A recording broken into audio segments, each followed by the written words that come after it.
Good morning, guys. Welcome to the Bears Huddle podcast. I'm Owen James. This is all your latest Bears news with your UK take on our Chicago Bears. As the injury bug continues to bite, as the crisis deepens after yesterday's injury report came out, and it's not just JJ that is now out. More veterans are dropping like flies, obviously adding to Kyler Gordon, TJ Edwards, and a number of others. Could this be a blessing in disguise for our Bears, given the fact that Coach Johnson yesterday called out some of the practice habits of some of the Bears stars, obviously saying that we are not yet practicing like a championship caliber team. I mean, look, let's face it, none of us were expecting to win a championship this season, but certainly expecting to see improvements and move motions forward.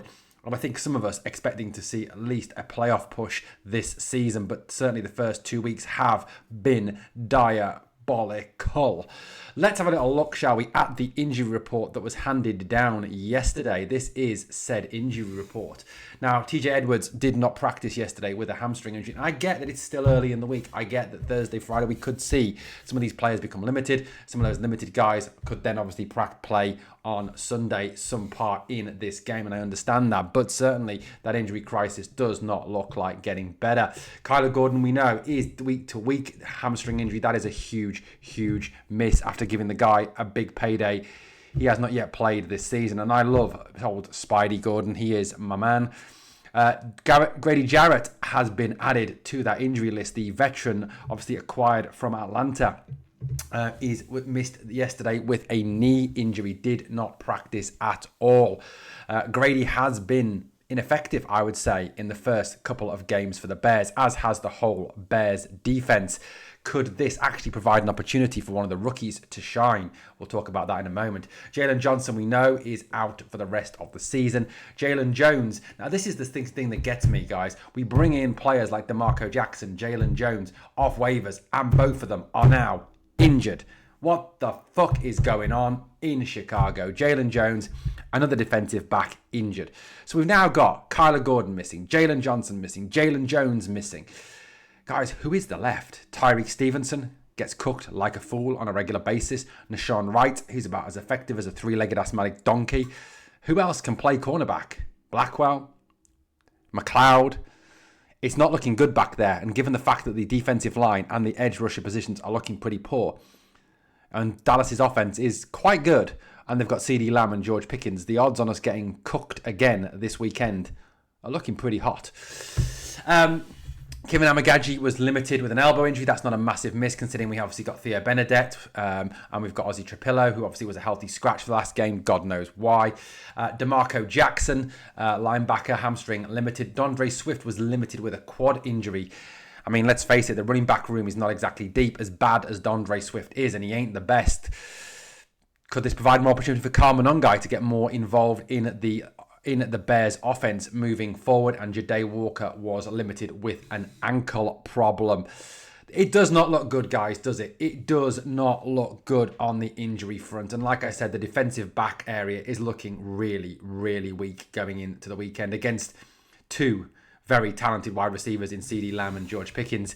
I mean, let's face it, if you're going to ask Tyreek Stevenson to cover one of those two, you might as well watch from behind the couch with your eyes closed, your ears covered, and everything off the telly, because it is not going to be pretty trying to watch a guy who has been fried by Amon-Ra St. Brown and fried by Justin Jefferson to try and cover either of those two guys. Nashawn Wright tries, god damn it, he tries, and he might be more up for the game, given the fact obviously he was cut by the Cowboys. He might want to go out there with something to prove against the Dallas Cowboys, but it does not look good, does it? And then you've got McLeod and Blackwell. Well, guys, I don't hold on much hope. Montez and Dio have got to step it up big time this weekend, and we've got a video coming out later today about Montez Sweat and his failures this season. Look, Grady Jarrett, obviously been out, does provide an opportunity for Shamar Turner. Now, Shamar Turner, obviously, who is the rookie that we drafted, a beast of a guy. I mean, this guy was described as a beast. This guy was described as someone with a real quality engine, a real quality attack by Texas A&M. Maybe, just maybe, this injury to Grady Jarrett and Grady been out may provide us an opportunity to put Shamar Turner into the rotation offside alongside Big Billings and Gervon Dexter.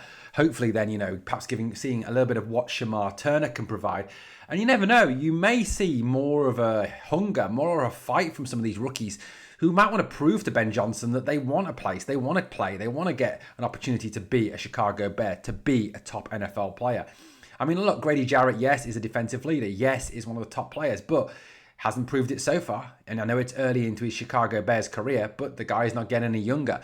And maybe seeing Shamar Turner up against a very weak Dallas offensive line might be a positive. It might be something that we can actually start to see the birth of a quality defensive lineman in Shamar Turner.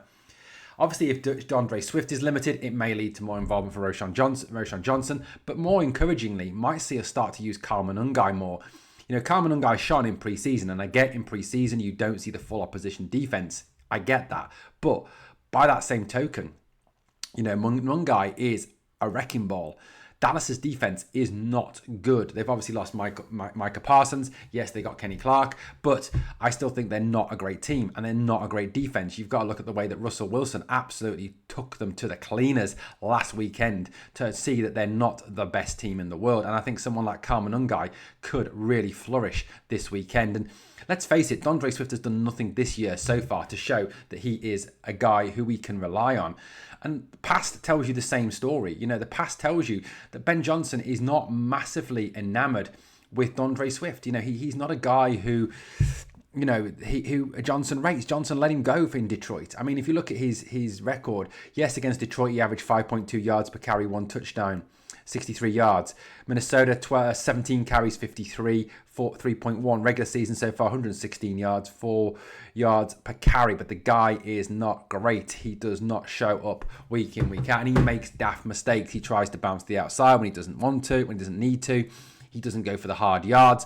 Monangai is much more willing to go for those hard yards down the middle. Perhaps something that would be better for the Bears offense. Look, I'm not going to pretend that this is a pretty picture because it ain't a pretty picture. You've got a number of starters on that list who would start in a normal world. TJ Edwards starts. That is a huge loss given how poor Tremaine Edmonds has been so far this season. Yes, Sewell's done well, but Edmonds has been awful so far. Edwards starter, Gordon starter, Jarrett starter, Johnson starter, Swift starter. 5 starters missing from the team, from 22 players, from the offense, defense. It's a big loss. It's a big loss, guys. And it's not great. It's not great at all. It's not a good picture. The hope has to be that some of those guys can come back to limited and then come back to full participants by the end of the week. But being out now is not a good pointer. But like I said, maybe this is an opportunity for Shamar Turner to shine. Maybe it's an opportunity to see what Shamar Turner can do and what Kyle Monangai can do for the Bears. And like I said, especially given Ben Johnson's dissatisfaction with the way that some of the Bears starters, and he did say starters, practice at the moment. Guys, let me know your thoughts in the comments. Thanks for watching the Bears Huddle podcast. Please like, comment, share and subscribe as we seek to grow our community across the pond, UK to Chicago, UK to USA, USA. Guys, let's do this. Bear down.